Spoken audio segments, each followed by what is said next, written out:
కానీ అంతకుముందు ఆవిర్భావ సభలో చేసిన కామెంట్ కానీ స్పష్టతగా కనిపిస్తోంది. రైట్, ఒకసారి సుజాత గారి దగ్గరికి వెళ్ళాం. ఈ ట్రయాంగులర్ లవ్ స్టోరీకి మరి ఎండ్ కార్డ్ ఎప్పుడు పడొచ్చండి? సార్, కూటమి ఎప్పుడు విడిపోతుందా అని చూసే గోతికాడ నక్కలకి తప్ప కూటమిలో ఉన్న పార్టీలకి ఎటువంటి సంశయాలు లేవు. మేము పొత్తు పెట్టుకునే ముందు ఏ విధంగా స్ట్రాంగ్ గా ఉన్నామో పరిపాలనలోకి వచ్చిన తర్వాత కూడా అదే విధమైన మైత్రితో కొనసాగుతుంది. బీజేపీ ఏదో కలవరపడిపోయింది, ఇవన్నీ ఊహాగానాలు, వైసీపీ పుట్టించిన కథనాలు.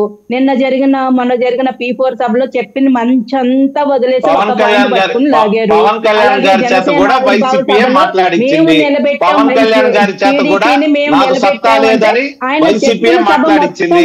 ఒక్క పాయింట్ పట్టుకుని లాగారు. వాళ్ళకి కావాల్సింది ఏదో పట్టుకుని వాళ్ళు గోడుగుడ్డ మీద ఈకలు పీకడం తప్ప వాళ్ళు ఇంకా పీకేది ఏమీ లేదు, అర్థమైంది. ఆ 700 పోస్టులు తన సొంత సామాజిక వర్గానికి జగన్మోహన్ రెడ్డి గారు కట్టబెట్టేసినప్పుడు ఎవరు నో కామెంట్స్. 500 కోట్ల ప్రజాధనంతో నో కామెంట్స్.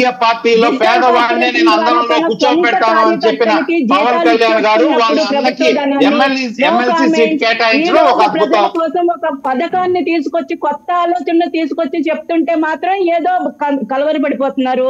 మా పార్టీ గురించి మీకెందుకండి బాధ? మా పార్టీ నిర్మాణం మాకు తెలుసు, మేము ఎలా చేసుకోవాలో మాకు తెలుసు. ఒక్క సీట్ ఉన్నప్పుడు కూడా మేము నిలబడ్డాం. ఈ రోజు 100% స్ట్రైక్ రేట్ తో వచ్చాం.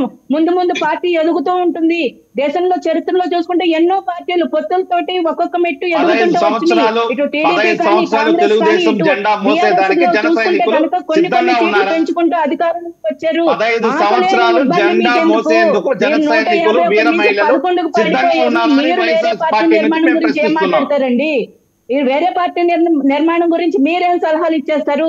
మీ కళలేమి నెరవేరవు. మీరు అలా గోతికాడు నక్కల్లా కాచుకుని కూర్చోవలసిందే తప్ప కూటమిలో చీలికలు ఉండవు. మీరు జగన్మోహన్ రెడ్డి గారి కార్యకర్తలు ఈ రోజు కూడా అందుబాటులో ఉండరు. మాట్లాడుతుంటారు మా పార్టీ గురించి.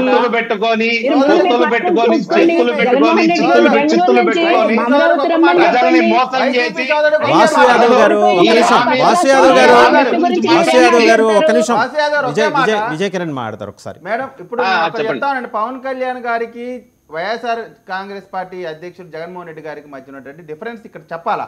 ఎందుకంటే ఏదో సత్తా గురించి అందరూ మాట్లాడుతున్నారు. ఆయన సత్తా ఏందో కనీస ప్రతిపక్ష హోదా కూడా రాకుండా జరిగినటువంటి పరిస్థితి మీకు ఒకటి గుర్తు తెచ్చుకోండి. రెండోది, ఎంత ఎదిగినా ఒదిగి ఉండాలనేటువంటి తత్వం పవన్ కళ్యాణ్ గారిది.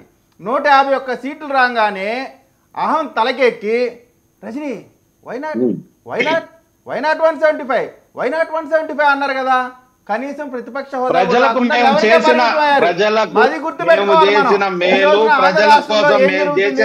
సంక్షేమము మీరు చెప్పిన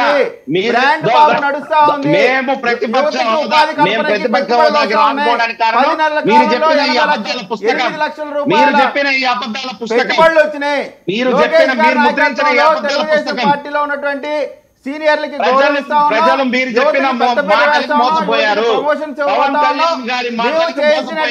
అభివృద్ధి సంక్షేమ కార్యక్రమాలు రేపు జూన్ నుంచి ప్రచారం కూడా చేయబోతున్నాం. ఎందుకని నిలబెట్టి ప్రచారం చేయబోతున్నాం. కాబట్టి జనసేనాని ఈ రోజు పార్టీకి ఎక్కడ కూడా మీరు ఇప్పుడు 9 నెలలు కళ్ళు మూసుకున్నారు. 4 సంవత్సరాల 3 నెలలు కళ్ళు మూసుకోమని జగన్మోహన్ రెడ్డి గారు చెప్తా ఉన్నారు. మీరు రాబోయే 15 సంవత్సరాలు కళ్ళు మూసుకొని ధ్యానం చేసేటువంటి అవకాశం ఎన్డీఏ కూటమి ఇవ్వబోతా ఉంది. చంద్రబాబు నాయుడు గారు, పవన్ కళ్యాణ్ గారు బీజేపీ నాయకత్వంలో మీకు 15 సంవత్సరాల దీర్ఘకాలికమైనటువంటి రెస్ట్ ఇవ్వబోతా ఉన్నాం.